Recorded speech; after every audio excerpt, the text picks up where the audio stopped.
గౌరవనీయులు పెద్దలు రాష్ట్ర బీసీ వెల్ఫేర్ మరియు సివిల్ సప్లైస్ మంత్రివర్యులు స్థానిక శాసనసభ్యులు గంగుల కమలాకర్ గారు, గౌరవనీయులు పెద్దలు మానకొండూరు శాసనసభ్యులు రసమై బాలకృష్ణ గారు, చొప్పదండి శాసనసభ్యులు సుంకే రవిశంకర్ గారు, జిల్లా పరిషత్ చైర్మన్ శ్రీమతి విజయ గారు, గౌరవ శాసన మండలి సభ్యులు పెద్దలు నారదాసు లక్ష్మణరావు గారు, టీఎస్ఐఐసి అధ్యక్షులు గ్యాదరి బాలమల్లు గారు, మా principal secretary IT and industry గౌరవనీయులు జయేష్ రంజన్ గారు, కరీంనగర్ జిల్లా కలెక్టర్ శశాంక గారు, కరీంనగర్ కమిషనర్ గారు క్రాంతి గారు, మన డిప్యూటీ మేయర్ గారు, మేయర్ సునీల్ రావు గారు, డిప్యూటీ మేయర్ స్వరూప గారు, కార్యక్రమంలో పాల్పంచుకుంటున్న ఇతర జిల్లా అధికారులకి, ఇంకా పాత్రికేయ మిత్రులకి, అందరికంటే ముఖ్యంగా ఈరోజు కరీంనగర్లోనే తాము కోరుకున్న రంగంలో మరి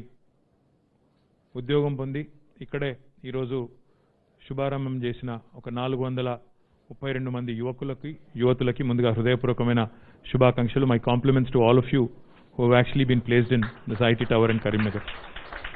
ఇప్పుడు అమర్నాథ్ రెడ్డి గారు చెప్పినట్టు తెలంగాణ రాష్ట్రం ఏర్పడ్డప్పుడు ఐటీ రంగం పట్ల, ఐటీ రంగం పురోగతి పట్ల చాలా అనుమానాలు ఉండేది.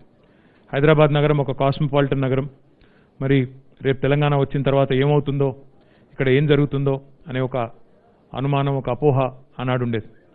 ఆ రోజు రాష్ట్రం యొక్క ఐటీ ఎగుమతులు, ఐటీ ఎక్స్పోర్ట్స్ చూసుకుంటే నెంబర్ ఆ రోజు 55,000-56,000 ఏదో ఉండేది.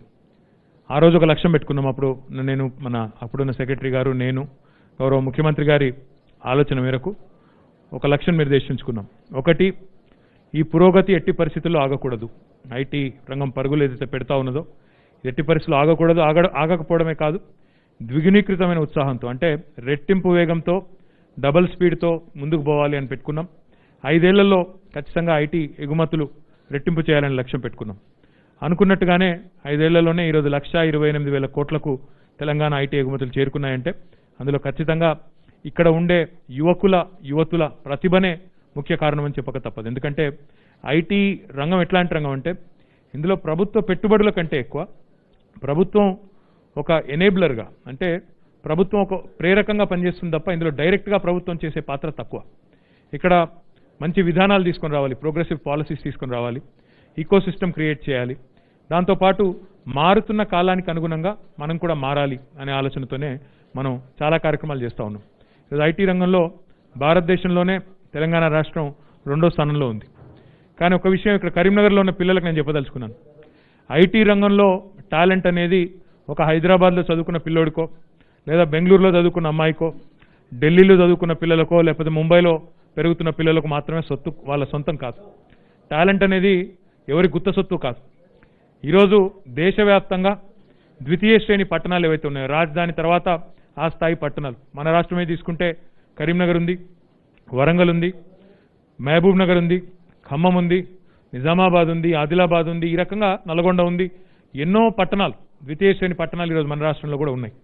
కానీ అక్కడ ఉండే టాలెంటెడ్, అక్కడ ఉండే మంచి ఉత్సాహవంతమైన పిల్లలు కూడా ఈరోజు గత్యంతరం లేక అనివార్యంగా హైదరాబాద్కో బెంగళూరుకో పోవాల్సి వస్తున్నది. ఇంజనీరింగ్ పూర్తి చేసిన తర్వాత అక్కడ స్థానికంగా ఉద్యోగ అవకాశాలు లేక ఇంకో చోటికి షిఫ్ట్ కావాల్సి వస్తుంది. కానీ మీరు గమనిస్తే ఐటీ అనే పదం కూడా, నిర్వచనం కూడా మారుతూ ఉంది. ఒకప్పుడు ఐటీ అంటే ఇన్ఫర్మేషన్ టెక్నాలజీ, కానీ ఈరోజు ఐటీ అంటే ఇంటెలిజెంట్ టెక్నాలజీస్. మీరు చూస్తూ ఉన్నారు ఐటీ రంగం వల్ల ఎన్ని మార్పులు వస్తూ ఉన్నాయి మనిషి జీవితంలో అనేది కూడా రోజు చూస్తూ ఉన్నాం. చివరికి ఈరోజు మనం అందరం ఇక్కడ కూర్చున్న పరిస్థితి, మాస్క్లు వేసుకుని మనందరం కూడా సమావేశాలు జరుపుకుంటున్న పరిస్థితి. ఈ పరిస్థితుల్లో కూడా మన తెలంగాణ పోలీస్ కూడా ఐటీ యొక్క సొల్యూషన్స్ వాడుతూ ఉన్నారు. ఆర్టిఫిషియల్ ఇంటెలిజెన్స్ ద్వారా ఎవరు మాస్క్ వేసుకున్నారు, ఎవరు మాస్క్ వేసుకోలేదు అనే ఒక టెక్నాలజీ కూడా, యాప్ కూడా ఒక స్థానిక మన స్టార్టప్ డెవలప్ చేస్తే దాన్ని కూడా వాడి చాలా రకాలుగా కోవిడ్ని కూడా కంట్రోల్ చేసేదానికి ప్రయత్నం చేస్తూ ఉన్నారు. కోవిడ్ నియంత్రణలో కూడా తెలంగాణ ఐటీ రంగం చాలా కీలకమైన పాత్ర పోషిస్తూ ఉంది. కానీ ఈరోజు కరీంనగర్లో ముఖ్యంగా ఈ ఐటీ టవర్ ప్రారంభోత్సవంలో నేను చెప్పేది ఒకటే, టాలెంట్ ఎవరి గుత్త సొత్తు కాదు. టాలెంట్ అనేది కేవలం హైదరాబాద్లో చదువుకుంటేనో పెద్ద పెద్ద కంపెనీల్లో పనిచేస్తేనో అక్కడున్న వారికి మాత్రమే సొంతం, మనకి లేదు అనుకోవడం మాత్రం తప్పు. ఈరోజు మీరు ప్రపంచవ్యాప్తంగా చూస్తే కూడా పెద్ద పెద్ద ఐటీ కంపెనీసు లేదా టెక్నాలజీ ప్రోడక్ట్స్ తీసుకొచ్చిన ఇన్నోవేటర్స్ని చూస్తే కూడా వాళ్ళు పెద్దగా చదువుకోలేదు. చదువుకోని వాళ్ళకి కూడా పెద్దగా చదువుకోకపోయినా, లేదా అందరూ ఐశ్వర్యవంతుల కడుపులోనే పుట్టలేదు, లేదా అందరూ కూడా మన అత్యున్నతమైన నగరాల్లో మాత్రమే నివసించలేదు, అక్కడే చదువుకోలేదు. ద్వితీయ శ్రేణి పట్టణాలు లేదా గ్రామీణ ప్రాంతాల నుంచి వచ్చిన వాళ్ళకు కూడా చాలామంది తమ సొంత తెలివితేటల ఆధారంగా ఈరోజు మంచి మంచి ప్రోడక్ట్స్ తీసుకొని వస్తూ ఉన్నారు. ఇప్పుడే ఇక్కడికి వచ్చి చూస్తే చాలా సంతోషం అనిపించింది. పైన ఒక కంపెనీని కలిసి మాట్లాడుతూ ఉంటే టీమప్ అనుకుంటా, వాళ్ళు అన్నారు, సార్ మేము కరీంనగర్ కార్పొరేషన్తో ఆల్రెడీ పనిచేస్తున్నాం సార్, మేము వాళ్ళకి యాప్స్ కూడా తయారు చేసి ఇచ్చినామన్నారు. చాలా బాగా అనిపించింది. ఇంకో కంపెనీని కలిస్తే మేము ఫామ్ టు హోమ్ వీటా అనే కంపెనీ, ఫామ్ టు హోమ్ అంటే ఇక్కడ రైతు దగ్గర పండించిన పంటను డైరెక్ట్గా మేము ఇంటికి డెలివరీ చేస్తాము అని చెప్పి వాళ్ళు ఒక యాప్ తయారు చేసాం సార్ మేమని వాళ్ళు ముందుకు వచ్చినారు. ఈ రకంగా స్థానికంగా ఉండే పిల్లల్లో కూడా మీకు చాలామంది టాలెంటెడ్ పిల్లలు ఉన్నారు. మీరు ఎంత ప్రయత్నం చేస్తే అంత మంచి రిజల్ట్స్ వచ్చే అవకాశం ఉంటుంది. జయేష్ రంజన్ గారు ఇప్పుడో మాట అన్నారు, ఇక్కడ ఎవరెవరైతే ఇక్కడ ఈరోజు పనిచేస్తూ ఉన్నారో, ఎవరెవరైతే ఐటీ టవర్లో స్పేస్ తీసుకుని పనిచేస్తున్నారో, I request collector Shashank and also corporation commissioner to interact with them more frequently. మీ పెయిన్ పాయింట్స్ చెప్పండి. ఉదాహరణకి సొల్యూషన్స్ ఎట్లా రావాలి అంటే, ఐటీ సొల్యూషన్స్ ఎట్లాంటివి రావాలంటే, మనిషి జీవితంలో ఉన్న సమస్యలు ఏంటి, గవర్నమెంట్లో ప్రస్తుతం మన డిపార్ట్మెంట్స్లో కానీ ఇంకోటి కానీ ప్రజలకు మెరుగైన వసతులు, మెరుగైన సేవలు అందించడానికి ఉన్న సమస్యలు ఏంటి, వాటి పరిష్కారాలు ఏంటి, అవి వెతకాలి. ఒక చిన్న ఉదాహరణ నేను మీకు చెప్తాను. చాలా ఏళ్ల కిందట, 4-5 ఏళ్ల కిందట అనుకుంటాను, హైదరాబాద్లో మేము జయేష్ రంజన్ గారు, నేను అన్ని డిపార్ట్మెంట్లలో ఉండే సమస్యలు ఏంటని వెతుకుతా ఉన్నాం. అందులో మీ అందరికీ కూడా తెలుసు, ఇప్పుడు మన రోడ్డు మీద బండి వేసుకొని పోతుంటే పోలీసు వాళ్ళు ఆపుతారు. ఆపి అడుగుతారు, లైసెన్స్ ఉందా, ఇన్సూరెన్స్ ఉందా, రిజిస్ట్రేషన్ కార్డు ఉందా అని అడుగుతారు. మేము ఈ సమస్యని, అంటే చాలామంది ఏదో ఒకటి మర్చిపోతారు సహజంగా, సో ఈ సమస్యని ఒక స్టార్టప్ చెప్పాం. హైదరాబాద్లో ఒక స్టార్టప్ చెప్తే వాళ్ళు ఒక ప్రోడక్ట్ తీసుకొని వచ్చినారు. సరే ఇదేం లేదు సార్, మీరు పోలీస్ వాళ్ళని ఒప్పించండి, ట్రాన్స్పోర్ట్ డిపార్ట్మెంట్ని ఒప్పించండి, మేము డిజిటల్ వాలెట్లో ఈ 3 కూడా స్టోర్ చేసుకునే దానికి సొల్యూషన్ ఉంది అంటే ఒక వాలెట్ అని, మొబైల్ వాలెట్ అని తయారు చేశాం. తయారు చేస్తే ఈరోజు దాదాపు ఇప్పటికే 20 లక్షల మంది డౌన్లోడ్ చేసుకున్నారు. ఒక చిన్న స్టార్టప్ హైదరాబాద్లో తీసుకొచ్చిన సొల్యూషన్ ఇది. దానివల్ల లక్షలాది మందికి పరిష్కారం, లక్షలాది మందికి ఉపశమనం. ఇటు పోలీసులకు ఈజీ అయింది, అటు ప్రయాణికులకి అంటే ప్రజలకు ఈజీ అయింది, అందరికీ ఈజీ అయింది. ఈ రకమైన ఎన్నో రకాల పరిష్కారాలు మనం స్థానికంగానే తెచ్చుకునే అవకాశం ఉంటుంది. కాబట్టి I request collector particularly to encourage local startups. ఎందుకంటే ఆ పిల్లలకి మనం we should be there first customer. మనం కొద్దిగా వాళ్ళకి హెల్ప్ చేస్తే వాళ్ళ ప్రోడక్ట్లో దమ్ముంటే టేక్ ఆఫ్ అవుతారు. కానీ ఒక మాట మాత్రం ఇక్కడ చెప్పాలి, గవర్నమెంట్ ఉంది కదా, లేదా గవర్నమెంట్ బిల్డింగ్లో మనం ఉన్నాం కదా, కాబట్టి గవర్నమెంట్ ఆర్డర్స్ అన్ని నేనే తీసుకుంటానంటే అల్టిమేట్గా మీ ప్రోడక్ట్లో దమ్ముంటే ప్రజలు ఆస్వాదిస్తారు, ఆహ్వానిస్తారు, మీ ప్రోడక్ట్ కూడా నిలబడుతుంది. లేకపోతే మనం ఎంత చెప్పినా ఏం చేసినా అల్టిమేట్గా ఈ పోటీ ప్రపంచంలో నిలదొక్కునే పరిస్థితి ఉండదు. నాకు తెలుసు కోవిడ్ వల్ల, కరోనా వల్ల చాలా ఇబ్బందులు పడుతూ ఉన్నారు అందరు, స్టార్టప్స్ ముఖ్యంగా చాలా ఇబ్బందులు పడుతూ ఉన్నాయి. అందుకే ఇప్పుడు నేను జయేష్ రంజన్ గారు అనుకున్నాం, మరి మన ఈ ఐటీ టవర్లో ఉన్న ఐటీ సంస్థలు ఏవైతే ఉన్నాయో మీ అందరికీ ఏదైతే ప్రస్తుతం మీకు రెంట్ అనేదో పెట్టినారో అదంతా కూడా వచ్చే జనవరి వరకు ఏది కూడా లేకుండా మొత్తం కూడా వేవ్ ఆఫ్ చేస్తాము. మీకు ఎంకరేజ్ చేసేదాన్ని. ఎందుకంటే మేము ఇంత పెద్ద బిల్డింగ్ కట్టింది, 83,000 స్క్వేర్ ఫీట్ల బిల్డింగ్ కట్టింది మీకోసం. కట్టిన తర్వాత మళ్ళీ స్టార్టప్స్ ఇప్పుడున్న ఇష్యూస్, ఇప్పుడున్న ఇబ్బందులు, ఎదుర్కొంటున్న సమస్యలు మాకు తెలుసు కాబట్టి ఆ రెంట్ అంతా కూడా వేవ్ చేసి మీ అందరికీ అండగా ఉంటాం. ఇప్పుడే కమలాకర్ గారు అడిగారు, అన్న మాకు ఇంకా కూడా చాలామంది అడుగుతా ఉన్నారు, యూఎస్ నుంచి ఇతర ఫ్రెండ్స్ కూడా అడుగుతున్నారు, ఇంకా స్పేస్ కావాలంటున్నారు అన్నారు. ఈ బిల్డింగ్లో ఇంకా కొంత స్పేస్ ఉంది, దాదాపు ఇంకో 15-16,000 స్క్వేర్ ఫీట్ల లీజబుల్ ఏరియా ఉంది. ఇది ఇచ్చిన తర్వాత ఇంకా అదనంగా డిమాండ్ వస్తే డెఫినెట్గా పక్కకి ఇంకో 2.5-3 ఎకరాల స్థలం ఉంది, అక్కడ నెక్స్ట్ ఫేజ్ నిర్మాణం చేయడానికి కూడా ప్రభుత్వం సిద్ధంగా ఉంది. కరీంనగర్ నుంచి ఈరోజు బాగుపడి ఇతర దేశాల్లో స్థిరపడ్డ ఎన్ఆర్ఐస్ ఎవరైతే ఉన్నారో వారికి నేను ప్రత్యేకంగా విజ్ఞప్తి చేస్తూ ఉన్నా, మీరు దయచేసి మీ మాతృభూమికి, మీ జిల్లాకి మీరు రుణం తీర్చుకునే ఒక మంచి అవకాశం ఇది. ఇక్కడ మీరు ప్రభుత్వం అన్ని హంగులతో ఏర్పాటు చేసిన ఈ ఐటీ టవర్లో మీరు ముందుకు రండి. ఇక్కడ స్థానిక యువతకు ఉపాధి కల్పించండి. ఇంకా ముఖ్యమైన విషయం ఏంటంటే ఇక్కడ టాస్క్ సెంటర్ కూడా మనం పెట్టుకున్నాం. Telangana academy for skill and knowledge has trained lakhs of people already. 6 ఏళ్లలో లక్షల మంది తెలంగాణ పిల్లలకి నైపుణ్య శిక్షణ ఇచ్చి మిమ్మల్ని ఉద్యోగార్హులుగా తయారు చేసి జాబ్ రెడీగా, అంటే మీరు చదువుకున్న చదువు ఉంటుంది కానీ ఇంటర్వ్యూకి పోయినప్పుడు మనం చాలామంది నాలెడ్జ్ ఉన్నా చెప్పలేం. లోపల ఎంత నాలెడ్జ్ ఉన్నా కమ్యూనికేషన్ స్కిల్ లేక, లేదా సాఫ్ట్ స్కిల్స్ అంటారు, ఇవన్నీ కూడా లేక చెప్పలేము, ప్రజెంట్ చేయలేము. ముఖ్యంగా ఇంగ్లీష్ రాకనో ఇంకోటో దానివల్ల ఇబ్బంది పడి చాలామంది జాబ్ కోల్పోతూ ఉంటారు. కాబట్టి గౌరవ ముఖ్యమంత్రి గారు కూడా చెప్తుంది ఒకటే, గౌరవ ప్రధానమంత్రి కూడా చెప్తుంది ఒకటే, ఈరోజు ఈ పోటీ ప్రపంచంలో నిలదొక్కోవాలంటే skill, upskill and reskill ఎప్పటికప్పుడు నేర్చుకుంటూనే ఉండాలి. నేను నేర్చుకున్నాను కదా, ఇంజనీరింగ్ చదువుకున్నాను కదా, అయిపోయింది, నాకు ఉద్యోగం వచ్చింది కదా అనుకుంటే కుదరదు. ఈ పోటీ ప్రపంచంలో ఎప్పటికప్పుడు కొత్త నైపుణ్యాన్ని సంతరించుకోవడం, మారుతున్న కాలానికి అనుగుణంగా ఎప్పటికప్పుడు అప్ స్కిల్ చేసుకోవడం, అవసరమైతే రీస్కిల్ చేసుకోవడం, అంటే ఈ రకంగా ముందుకు పోతే తప్ప మనం ఈ పోటీ ప్రపంచంలో నిలదొక్కోలేం.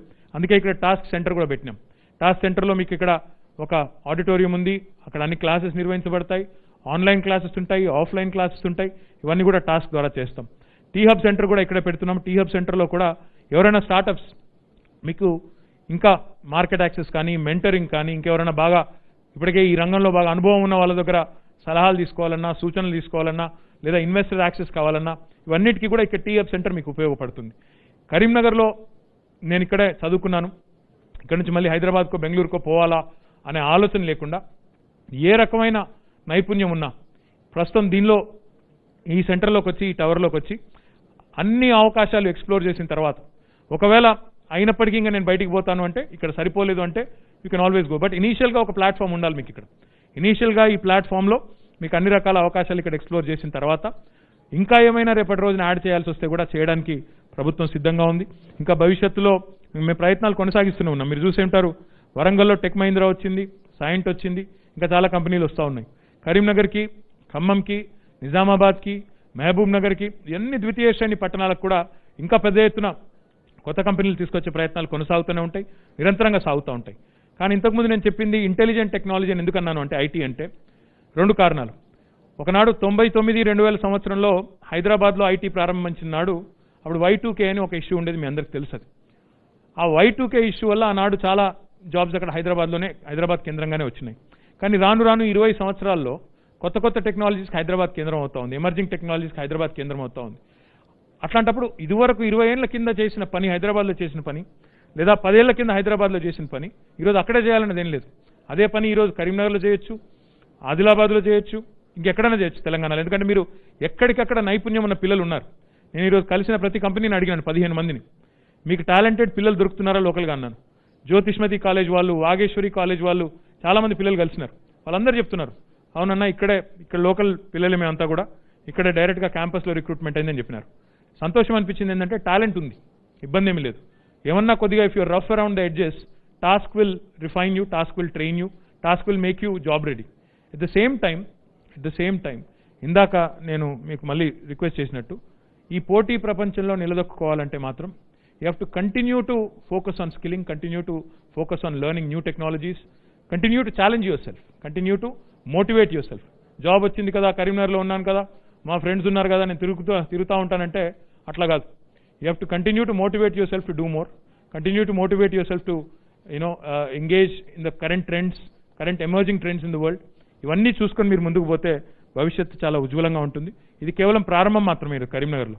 భవిష్యత్తులో కరీంనగర్లో ఐటీ రంగం మరిన్ని మెట్లెక్కాలని, తప్పకుండా ఇక్కడ వేలాది మంది మరి ఇక్కడే ఉద్యోగాలు పొందాలని, భవిష్యత్తులో పెద్ద కంపెనీస్ కూడా ఇక్కడికి రావాలని మనస్ఫూర్తిగా కోరుకుంటూ ఆ దిశగా మా ప్రయత్నాలు నిర్విరామంగా కొనసాగిస్తాం గౌరవ ముఖ్యమంత్రి గారి ఆశీర్వాదంతో అని చెప్తూ, ఈరోజు కరీంనగర్ పట్టణం చూస్తే కూడా ఉదయం నుంచి తిరుగుతూ ఉన్నాం. నేను, మంత్రి గారు, ఎన్నో రకాలుగా మారిపోయింది. ఇది నేను ఇక్కడే పుట్టినా, నేను కరీంనగర్లోనే పుట్టినోడిని నేను కూడా. కాబట్టి నేను చూసిన కరీంనగర్ని ఇక్కడ చదువుకున్నాను కూడా చిన్నప్పుడు. నేను చూసిన కరీంనగర్, ఈరోజు చూసిన కరీంనగర్కి అసలు పోలికనే లేదు. ఆ రోజు ఇప్పుడు చూస్తుంటే పొద్దు నుంచి డైలీ వాటర్ సప్లై ఈరోజే స్టార్ట్ చేసినాం. భవిష్యత్తులో 24/7 వాటర్ సప్లై కూడా చేయబోతున్నాం. ఇక్కడ పక్కకి పోతే మానేరు డ్యామ్ ఒకప్పుడు నీళ్లు ఉండేది కాదు, అక్కడ డ్రింకింగ్ వాటర్ కూడా కరీంనగర్ పట్టణమే అల్లాడిపోయే పరిస్థితి. ఈరోజు కరీంనగర్ పట్టణానికి 24/7 డ్రింకింగ్ వాటర్ దిశగా ప్రయత్నాలు సాగుతూ ఉన్నాయి. ఒక కేబుల్ బ్రిడ్జ్ మేము హైదరాబాద్లో దుర్గం చెరువు దగ్గర కట్టినాం. కానీ అంతకంటే వేగంగా మంత్రి గారు ఇక్కడ కట్టి ఆల్మోస్ట్ ఇంకా నెక్స్ట్ మంత్లో ఇనాగరేషన్ కూడా రెడీ చేస్తూ ఉన్నారు. మానేరు వాటర్ ఫ్రంట్ కూడా, మానేరు రివర్ ఫ్రంట్ కూడా డెవలప్ అవుతూ ఉంది. ఒక అందమైన నగరంగా కరీంనగర్ ఎదుగుతూ ఉంది. భవిష్యత్తులో తప్పకుండా నాకు విశ్వాసం ఉంది, రానున్న 5 ఏళ్లలో 10 ఏళ్లలో హై స్పీడ్ రైల్స్ కూడా వస్తాయి. హై స్పీడ్ రైలు వచ్చిన తర్వాత హైదరాబాద్ నుంచి కరీంనగర్కి 1:45 వచ్చే రోజులు కూడా వస్తాయి. వచ్చిన తర్వాత మీరు కరీంనగర్లో జాబ్ చేస్తున్నారా, హైదరాబాద్లో జాబ్ చేస్తున్నారని ఉండదు. ఇంకా అప్పుడు అక్కడున్నా ఇక్కడున్నా ఎక్కడున్నా 45 నిమిషాలు అప్ అండ్ డౌన్ చేసే పరిస్థితి ఉంటే ఎక్కడున్న వాళ్ళు ఎక్కడైనా పనిచేసే పరిస్థితి తెలంగాణలో ఉంటుంది. ఆ రోజులు కూడా మనమే చూస్తాం, ఎక్కువ రోజులు కూడా కాదు.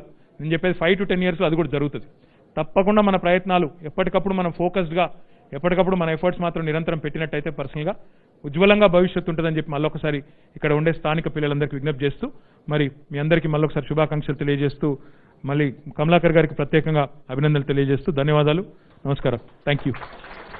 Please subscribe to Nine Roses Media. Please like, follow and subscribe Nine Roses Media. Hi everybody, this is Murli Sharma and please subscribe to Nine Roses Media. నేను మీ రెజీనా కెసాండ్రా. 9 Roses మీడియాకి సబ్స్క్రైబ్ చేయండి. Hello viewers, please subscribe to Nine Roses Media. Thank you. Please subscribe to 9 Roses media. 9 Roses మీడియాను follow అవ్వండి, చూడండి, enjoy చేయండి, share చేయండి, like చేయండి, subscribe చేయండి.